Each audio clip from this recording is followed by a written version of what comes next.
नमस्कार, स्वागत है आपका इंडिया न्यूज बिजनेस पर। आइए नजर डालते हैं आज की टॉप खबरों की ओर। एक सप्ताह की राहत के बाद भारत की विदेशी मुद्रा भंडार में एक बार फिर से गिरावट दर्ज की गई है। रिजर्व बैंक के जरिए शुक्रवार को जारी किए गए ताजा आंकड़ों के अनुसार अब भारत का विदेशी मुद्रा भंडार कम होकर 616.14 बिलियन डॉलर पर आ गया। आंकड़ों के अनुसार बीते सप्ताह के दौरान भंडार में 2.79 बिलियन डॉलर की गिरावट आई। उससे पहले 12 जनवरी को समाप्त हुए सप्ताह के दौरान विदेशी मुद्रा भंडार 1.6 बिलियन डॉलर बढ़कर 618.94 बिलियन डॉलर पर पहुंच गया था। बीते सप्ताह के दौरान सबसे बड़ी गिरावट फॉरेन करेंसी एसेट में आई है। फॉरेन करेंसी एसेट अब 2.6 बिलियन डॉलर कम होकर 545.8 बिलियन डॉलर रह गई है। बीजेपी ने आम आदमी पार्टी के विधायकों को खरीदने की कोशिश की और उन्हें 25 करोड़ रुपए का ऑफर भी दिया। जी हां, ऐसा हम नहीं बल्कि खुद सीएम अरविंद केजरीवाल का कहना है। दिल्ली के मुख्यमंत्री अरविंद केजरीवाल ने शनिवार को बीजेपी पर बड़ा आरोप लगाया है। उन्होंने कहा कि बीजेपी ने आपके विधायकों को पार्टी छोड़ने के लिए 25 करोड़ रुपए का ऑफर दिया है। साथ ही पिछले दिनों के दौरान बीजेपी ने दिल्ली के आम आदमी पार्टी के 7 विधायकों से संपर्क किया और उन्हें कहा कि कुछ दिन बाद केजरीवाल को गिरफ्तार कर लिया जाएगा। उसके बाद हम आम आदमी पार्टी के विधायकों को तोड़ेंगे। आम आदमी पार्टी के 21 विधायकों से बात हो गई है, औरों से भी हम बात कर रहे हैं, जिसके बाद दिल्ली में आम आदमी पार्टी की सरकार को हम गिरा देंगे। आप भी आ जाओ, 25 करोड़ रुपए हम आपको देंगे और बीजेपी की तरफ से टिकट दिलाकर चुनाव लड़वा देंगे।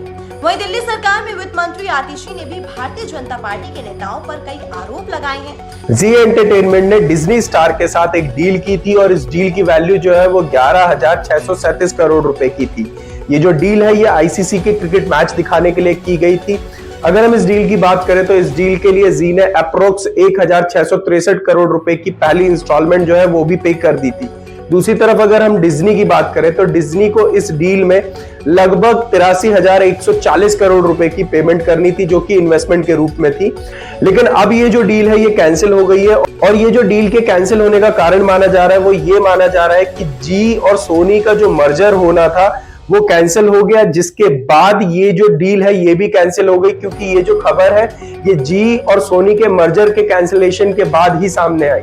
टाटा मोटर्स अपने इलेक्ट्रिक व्हीकल लाइनअप को तेजी से मजबूत करने में लगी है। हाल ही में कंपनी ने अपने चौथे इलेक्ट्रिक व्हीकल के तौर पर पंच ईवी को लॉन्च किया था। अब खबर आ रही है कि कंपनी एक और इलेक्ट्रिक कार को बाजार में उतारने की तैयारी में है। रिपोर्ट्स के मुताबिक टाटा मोटर्स 2025 तक अपनी एल्ट्रॉस ईवी को पेश करेगी। प्रीमियम हैचबैक के तौर पर मशहूर टाटा एल्ट्रॉस सबसे सेफेस्ट हैचबैक मानी जाती है। एल्ट्रॉस ईवी में 25 किलोवाट आवर और 35 किलोवाट आवर का बैटरी पैक दिया जा सकता है। पंच ईवी की तर्ज पर इसमें 82 से 122 एचपी की इलेक्ट्रिक मोटर दी जा सकती है। कीमत की बात करें तो अभी इसकी कीमत का खुलासा नहीं हुआ है, लेकिन पॉसिबिलिटीज है कि इसे लगभग 11 लाख से 15.5 लाख रुपए के स्टार्टिंग प्राइस में पेश किया जाएगा। धारावी जो कि मुंबई में है और ये एशिया का सबसे बड़ा स्लम है। आपको बता दें कि इसके रीडेवलपमेंट का काम जो है वो अडानी ग्रुप करेगी और इसके डेवलपमेंट प्रोसेस में ही अडानी ग्रुप फरवरी के महीने से कंपनी जो है वो डेटा कलेक्ट करने का काम करेगी, बायोमेट्रिक कलेक्ट करने का काम करेगी, क्योंकि इसमें अप्रोक्स 10 लाख लोगों का डेटा कलेक्ट किया जाना है। कंपनी इस डेटा को इसलिए कलेक्ट कर रही है क्योंकि इस डेटा के हेल्प से उन लोगों को आइडेंटिफाई किया जा सकेगा जिन लोगों को फ्री में घर दिए जाने हैं।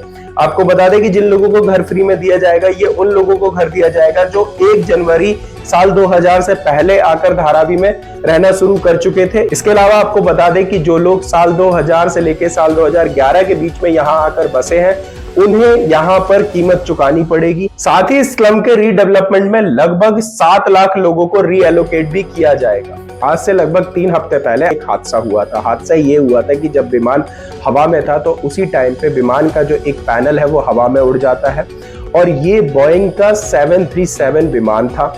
हालांकि जो लोग उसमें ट्रैवल कर रहे थे उनको सेफली प्लेन से उतार लिया गया था क्योंकि प्लेन की सेफ लैंडिंग हो चुकी थी, लेकिन इसके बाद जो बोइंग है उसको अपने क्वालिटी कंट्रोल को लेकर जांच का सामना करना पड़ रहा है। इसके बाद जो खबर सामने आ रही है वो ये खबर सामने आ रही है कि FAA यानी फेडरेशन एविएशन एडमिनिस्ट्रेशन ने बोइंग के 737 के जो विमान है उनकी मैन्युफैक्चरिंग पर रोक लगा दी है। अब ये जो FAA का डिसीजन लिया गया है, इस डिसीजन के बाद जो भारत की एयरलाइन कंपनी है उन पे इसका असर देखने को मिलेगा, क्योंकि एयर इंडिया, अकाशा एयरलाइन और स्पाइस जेट ने लगभग 527 737 बोइंग के एयरक्राफ्ट जो है वो ऑर्डर किए थे। ऋतिक रोशन और Deepika Padukone starrer film fighter release के बाद बड़े पर्दे पर धूम मचा रही है।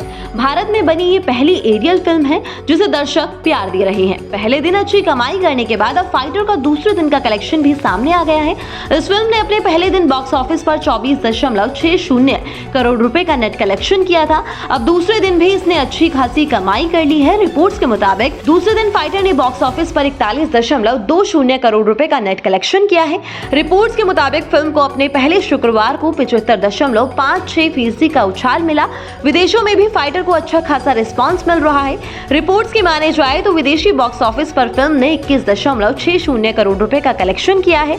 दूसरे दिन इसका इंडिया ग्रॉस कलेक्शन 74.40 करोड़ रुपए रहा। 26 जनवरी को रिपब्लिक डे के मौके पर हमें कई तरीके की झांकियां देखने को मिली और ये सारी की सारी जो झांकियां थी वो काफी ज्यादा अट्रैक्ट थी, लेकिन इसमें जिस झांकी ने सबसे ज्यादा लोगों को अट्रैक्ट किया वो थी इसरो की झांकियां। आपको बता दें कि इसमें लॉन्च व्हीकल मार्क 3 का मॉडल दिखाया गया था। इसकी मदद से चंद्रयान 3 को श्रीहरिकोटा से चंद्रमा तक भेजा गया था। इसके अलावा इसरो की झांकी में शिव शक्ति पॉइंट को भी दिखाया गया। यहाँ पर चंद्रयान 3 जो है वो लैंड किया था। इसको शिव शक्ति पॉइंट का नाम जो है वो प्राइम मिनिस्टर नरेंद्र मोदी ने दिया था।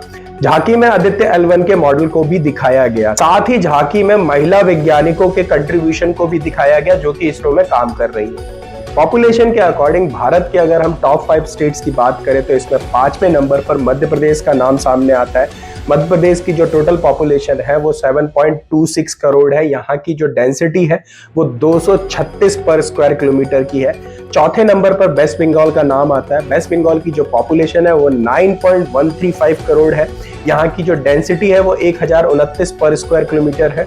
तीसरे नंबर पर जो स्टेट आती है वो बिहार आती है। बिहार की जो पॉपुलेशन है वो 10.38 करोड़ है और अगर हम डेंसिटी की बात करें तो 1102 पर स्क्वायर किलोमीटर की इसकी डेंसिटी है। दूसरे नंबर पर जो स्टेट आता है वो महाराष्ट्र आता है। महाराष्ट्र की जो पॉपुलेशन है वो 11.24 करोड़ है। अगर डेंसिटी की बात करें तो यहाँ की जो डेंसिटी है वो 365 पर स्क्वायर किलोमीटर की है। और पहले नंबर पर जो स्टेट आता है वो उत्तर प्रदेश आता है। उत्तर प्रदेश की जो पॉपुलेशन है वो लगभग 19.98 करोड़ की है। यहाँ की जो डेंसिटी है वो 828 पर स्क्वायर किलोमीटर की डेंसिटी है। भारत की सबसे बड़ी आईटी कंपनी टीसीएस को बड़ा झटका लगा है। टाटा ग्रुप की कंपनी को ये झटका ब्रिटेन की ऑक्सफोर्ड यूनिवर्सिटी ने दिया है। दुनिया की टॉप यूनिवर्सिटीज में से एक ऑक्सफोर्ड ने एक टेक्निकल ग्लिच आने के बाद टीसीएस के साथ डील को टर्मिनेट करने का फैसला किया है। ऑक्सफोर्ड यूनिवर्सिटी के एक प्रवक्ता ने इस बारे में शुक्रवार को एक बयान जारी किया। उन्होंने बताया कि कई स्टूडेंट्स ने ऑक्सफोर्ड यूनिवर्सिटी के ऑनलाइन एडमिशन टेस्ट में टेक्निकल ग्लिच का सामना किया, जिसके चलते टाटा कंसल्टेंसी सर्विसेज के साथ सौदे को खत्म करने का फैसला लिया गया है। प्रवक्ता ने कहा कि अब ऑक्सफोर्ड यूनिवर्सिटी के एडमिशन टेस्ट टीसीएस के जरिए कंडक्ट नहीं कराए जाएंगे। बता दें कि टीसीएस को ऑक्सफोर्ड यूनिवर्सिटी ने अपने ऑनलाइन एडमिशन टेस्ट कंडक्ट कराने के लिए पिछले साल ही पार्टनर बनाया था। यूनिवर्सिटी के साथ टीसीएस की learning and assessment unit TCS ION की पार्टनरशिप हुई थी। हालांकि इस पार्टनरशिप को 1 साल भी पूरा नहीं हो पाया है। डील अप्रैल 2023 में हुई थी और जनवरी 2024 में इसे टर्मिनेट कर दिया गया।